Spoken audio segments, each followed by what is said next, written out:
This wasn't the video I was gonna make, but a lesson learned is a lesson to share, right? My mixer died during a wedding. What would you do if your equipment failed during a gig? Do you have a backup plan? How are you gonna finish the night? What happens if it's during dancing? Today we're gonna talk about this uncomfortable topic because it's really important in our industry to have a backup plan when things go wrong. And that's exactly what happened to me this last weekend. During the event, my mixer shut off and would not turn back on. My entire DJ career, I've always carried backup gear with me and had a backup plan if it hits the shan.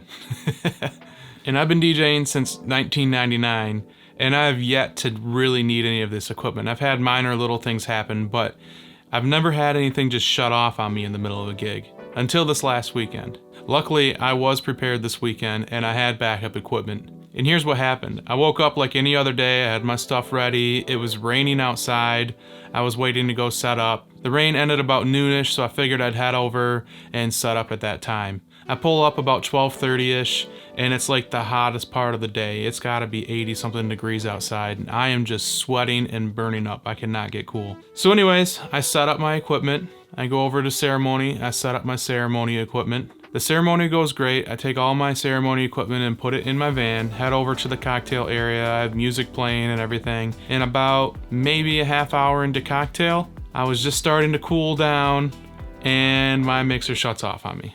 Just completely shuts off, will not turn back on. I have the Rain 72 that's back here, and obviously this is not a cheap mixer, so it should not be shutting off and it should not stop working on me. So I'm a little confused, but instead of trying to get that one to work, I run to the car, I grab my second mixer that I used over in ceremony, which is a Pioneer DJM 850, which is another great mixer, and I just swap out the case really quickly. And I get music back on within about 7 or 8 minutes. But it got me thinking, what if this would have happened during the dancing portion of the evening? And also, how are other DJs dealing with this? Do you have backup? What would you do if you needed to quickly switch out equipment or if you had something fail on you? So I've kind of created a list of what to do in this situation if you find yourself there. Number one is to stay calm. I can't stress this enough. If you're freaking out, then you're not going to be able to think clearly. The guests are going to see you freaking out and they're going to know something's wrong. If you calmly handle the situation, then you'll be able to go through the plan that you put in motion in order to remedy the situation. Which brings me to tip number 2. Have a plan. Each piece of equipment needs a separate plan. For instance, if your laptop dies on you, what are you gonna do? Do you have a second laptop? How quickly can you get that second laptop out? Do you even have a second laptop? I know DJs that go out without a second laptop, and I think that's absolutely insane. Should you say anything to the crowd? If this happens during dancing, what are you gonna say? These are all things you need to think about ahead of time in case this situation happens. You don't wanna be caught with your pants down, basically. No matter what, you need to look at each piece of your equipment and think, okay, what if this fails on me during a gig? What do I have to get back up and running? How important is this piece of gear? Some things aren't gonna be that important. For instance, if your lights die on you, you can still have music going, and a lot of people probably won't even notice that the lights are off or that they're not moving to the music or that DMX is disconnected or whatever can happen to your lights. That's not super important. If one speaker dies, it's not the end of the world because you still have other speakers playing music. As long as the music's still going, people aren't going to necessarily know that anything's wrong. At that point, you can throw some songs in a playlist and let virtual DJ auto mix for you or whatever. You can walk to your car, grab another speaker, put it on a stand, and get back up and running fully. But at least the music doesn't die. Now, if your mixer dies, that's a different story. That's something that you're probably going to have to address and maybe shout to the crowd to let them know what's going on, and then really hurry and fix the issue and get music back up and going. And that brings me into number 3. It's important not just to have a plan, but to be prepared to do that plan, which means you need backup equipment. Now you can do things like this that are strategic, so you can have a second speaker and maybe use that second speaker for ceremony, and then that way it's pulling double duty. So if you do ceremony, you can have that speaker up. If you have an issue at the event, you can just put that same speaker on a stand and still be fully operational.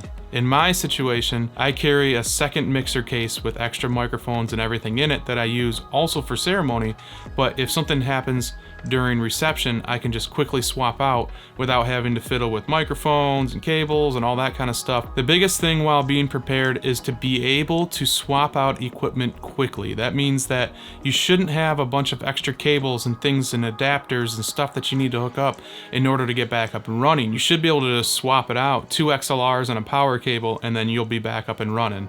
At the very least, be able to have some music playing. Tip number 4 is to know your backup equipment. It's really easy to think that we'll never need it, so we never get it out and actually get comfortable on it. But say your main controller is a DDJ 1000 SRT, but your backup's, I don't know, a Rain 1, for instance. But you never get the Rain 1 out to get comfortable on it. So now you're in a position where you had to swap your controllers out, and you've already kind of lost the crowd because your controller failed on you. Now you've got some ground to make up, so you got some extra pressure on you, and you're trying to learn how to use the controller, and you're not nailing your mixes, you're not choosing the proper songs or reading your crowd properly. It's very easy to get distracted by trying to figure out your controller. So the biggest thing is to get comfortable with it before anything ever happens. Tip number 5 is to not bring it back up in conversation after the event's over. Hopefully at this point you've already handled everything properly and professionally, and you won the crowd back over and you killed the gig. You want them to leave remembering how great the night was, not reminding them of the issues that you encountered. So please, just do not bring it back up in conversation unless they bring it up.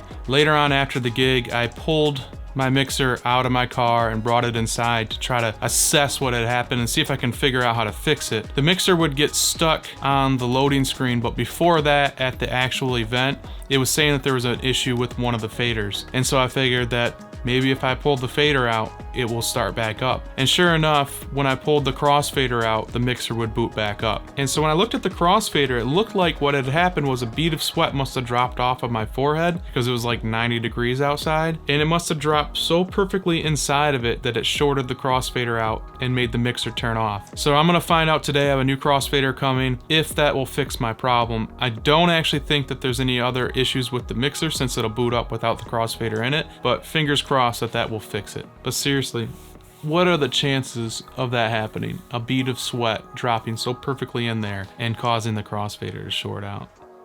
Unbelievable. And that's it for me, guys. If you found this video helpful or entertaining, please consider liking and subscribing. If you want to see more videos on how I prepare for any situation, then comment below. Let me know what kind of questions you guys have, and I will make sure that I answer them. Till the next video, I'll see you guys. Peace.